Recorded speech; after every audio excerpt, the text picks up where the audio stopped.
I guess I have to start with some backstory. I'm one of those people who is likes to be busy all the time. So I'm always like making to-do lists and putting things in my phone, everything that I ever want to do. So every day it's like I become very overwhelmed with having to do my laundry, get groceries, become bilingual, learn quotes from Mao Zedong. And so it's really hard for me. It's very hard for me to hang out and not worry about all of these things. But anyways, this past Sunday, my roommates Selena and Portia and I all went hiking in Bear Mountain. And it was really awesome. So nice to get out in the city, out of the city for once, be in the outdoors. And on our way home, we had to stop at Home Goods. Like we do.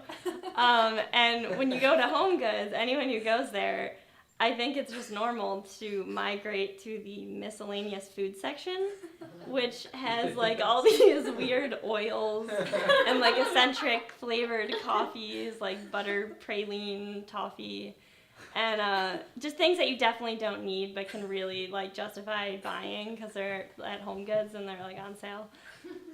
So we decide to all buy some snacks, and we pick up our snacks and we wait in line, and the line is kind of long, so we're like, do we really need this cone of taffy or this like bag of sesame sticks? But I had picked out this box of cookies called the best chocolate chip cookies in the world. That was the name of the cookies, so that was a necessary purchase. So we waited in line, and we get our food, and we go back to the car, and it's like raining, but it's sunny out, but it's still raining, so we like run to the car. We open up all of our snacks, and we'd just gone hiking, so we're like eating everything. But in this box of cookies is this little pamphlet, and it says "Stop, read first" in like big bold letters. So I read it, and it says,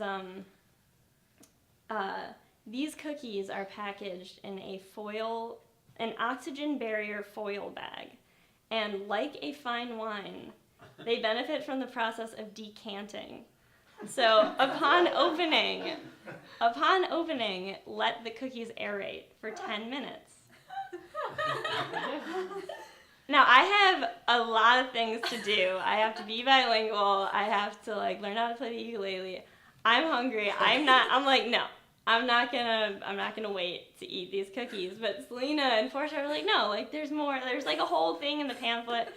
So we're like, all right, fine. Plus we had our taffy and our sesame sticks. So I continue reading the pamphlet, and it's a story about Judy and Bart who like started this company. They sold their house, bought like 100-foot oven, and just like started baking cookies. And it's like this like beautiful story. They were like 67 years old, and this is their dream and their passion, and like I'm like feeling so like inspired and like warm and fuzzy, and I noticed that when I had gone into like open to like look in the cookies that there was writing also on the inside of the box. So we still had like the cookies were still aerating. So like I decided, to open up the box and see what the writing was. And it was poetry. Like it was literally a series of poems. And I don't know if it was because we had just gone hiking or if it was because like, I just read this inspirational story or I'm just like an overly sentimental girl. But there was something about like the sun was shining and it was like so warm and the pitter patter of the rain on the car. And we were eating the taffy and the sesame sticks and reading The Road Not Taken by Robert Frost. Everything about the moment was literally perfect. And I finished reading all the poems, and then we pick out these little cookies. They're like this big, and like cheers them like you would with champagne. And we eat them, and like they're good, but it was nowhere near as great as the 10 minutes that preceded it. So. All right, that's my story.